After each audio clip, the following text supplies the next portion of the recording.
There we go. Welcome to the Chelsea Football Fancast, fuelled by Guinness, powered by celery, the show that always has rhythm. There we go. A bold claim, some might say. Now, I am Stamford Chidge, and the name of tonight's show is, mysteriously, the Chelsea Football Fancast, The Rhythm Method. That's definitely one for Daniel Classen. He'll know what I mean. Now, Chelsea got back to winning ways and the title challenge, got back on track with a 2-0 win against Newcastle on Saturday, but they did kind of make a little bit of hard work of it. Were Cahill and Courtois rested, or were they dropped for Cech and Zuma? A fitful and poor first half made way for a better second half, where the team, probably cajoled somewhat by Jose Mourinho, finally found their rhythm. But are Chelsea getting away with it at the moment? How do they keep their rhythm in the weeks ahead? One hopes Oscar and Costa have both found their form and rhythm too. You see the theme of this show? I think there's a rhythm there. All will be revealed on the Chelsea Football Fancast tonight. And, of course, as ever, joining me is the lovely, beautiful and a little bit late Sophie Rose.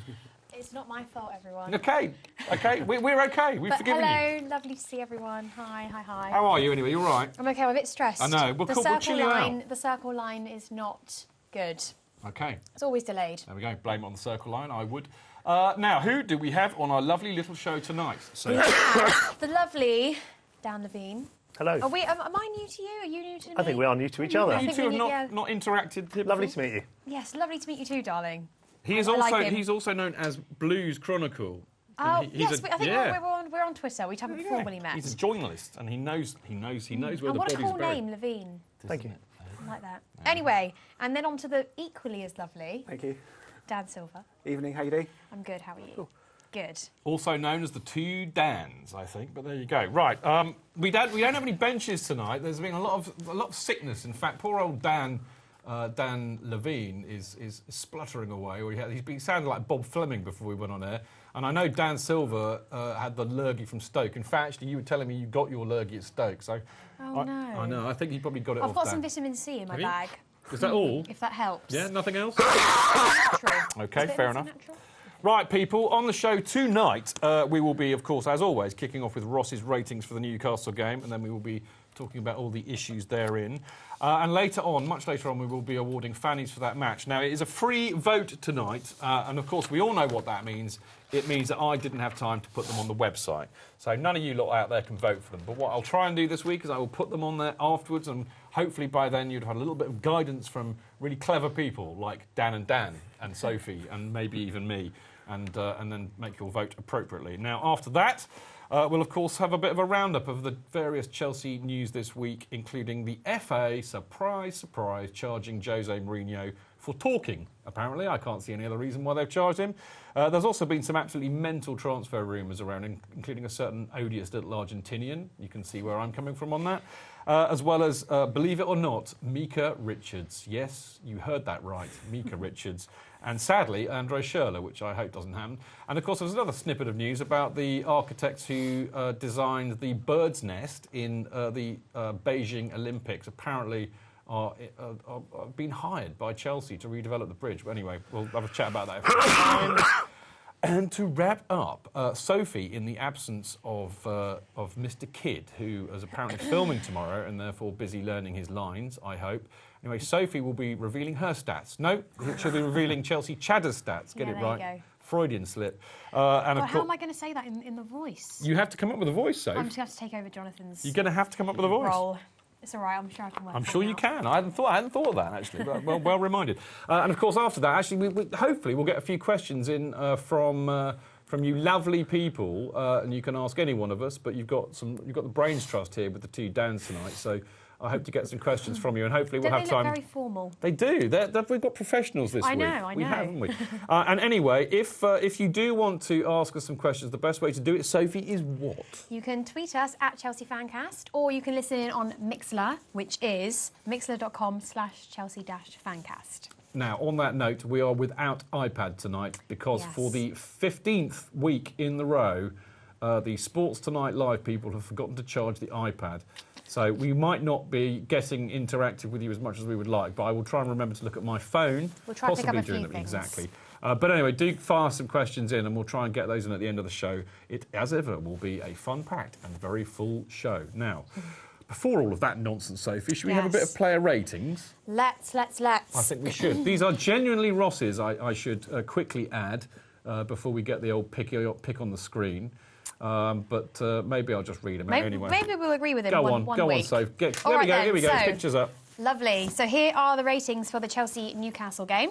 So Cech gets an 8, Ivanovic 7, Terry 7, Zuma 7, Azpilicueta 5, Matic 6, Fabregas 7, Willian 7, Oscar 8, Hazard 7, Costa 8, and then substitutions.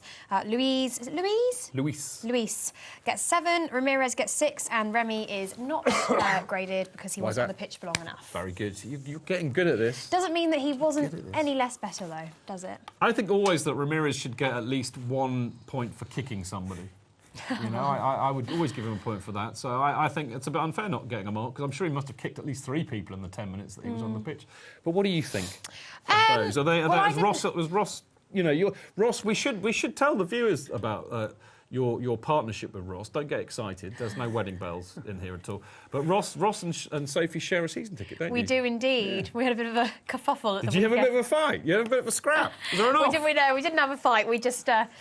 Oh God! You've just dropped your mic, haven't you? Oh, can everyone still hear me? Yeah, we can hear you. It's fine. We had a little bit of a kerfuffle, but it wasn't. It was resolved very quickly. Ross came to me with a Kit Kat and... So you gave him the ticket then? I did, of course I did. And you were supposed to be going? No. I was just a little bit late getting to work and he had to go to work. Oh, there's a theme here. Yes, there was a little bit of a crossover, but luckily the Kit Kat solved everything. On a point of order, is a Kit Kat above or below face value for a ticket? Yeah. Depends how big a Kit Kat is, I suppose. What was the chunky? A Kit Kat does go down well, I have to say. Is there a Kit Kat exchange? There was a Kit Kat exchange. OK, all right. Which is good. But no... Before you do that, what I really want to know, this could be the first question that gets tweeted or mixled into us tonight. I want to know, from the people out there, who would they back in a fight between Sophie and Ross?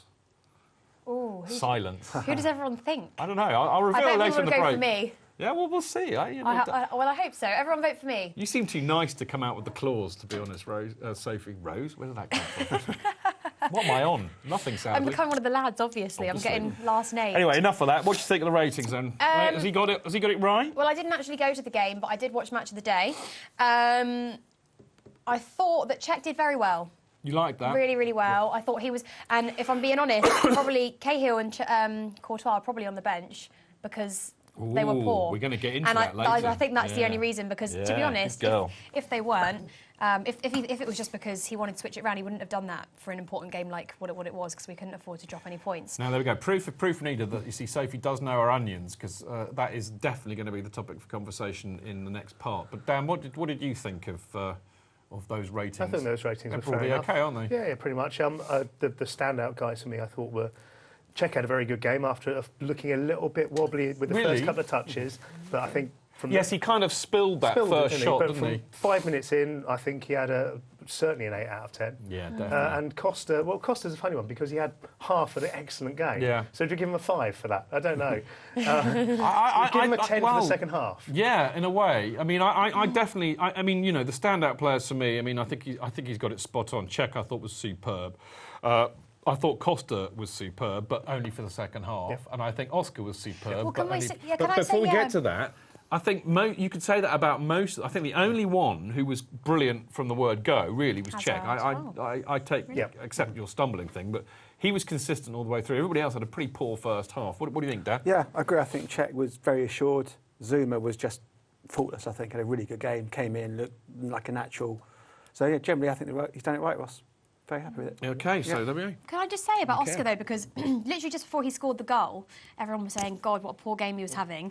And then again, people still said when they came out of the stadium he had a poor game. However, when I watched Match of the Day, he scored the goal, which gave us the boost, and his assist was basically the reason that Costa scored. Yeah. So what do you think? How do you think he performed? I don't think anybody was outstanding. I mean, you know, in terms of a goal and assist, can't ask for more. There wasn't a standout player. in the match. It was a game where we won 2-0, eked out a result. That's the most important thing. We're not going to play brilliantly every week. We're not going to play wow football every week. Why not? Sometimes, because you don't. I'm a keyboard warrior. I expect the minimum of I think sometimes you've got games with attrition where you've just got to win ugly, as they say. Yeah. So 3 points, City dropping points. It was a really good weekend. And if we win the league, we'll forget about Newcastle. How did you think Matic did? Because I thought for him he was Everyone a bit. said he was great. Really? Because I don't think he was. I worry he's a bit knackered at the moment, Dan. He has such high standards, and I don't think he's quite there. I think he's about 80%. Do you think he's tired?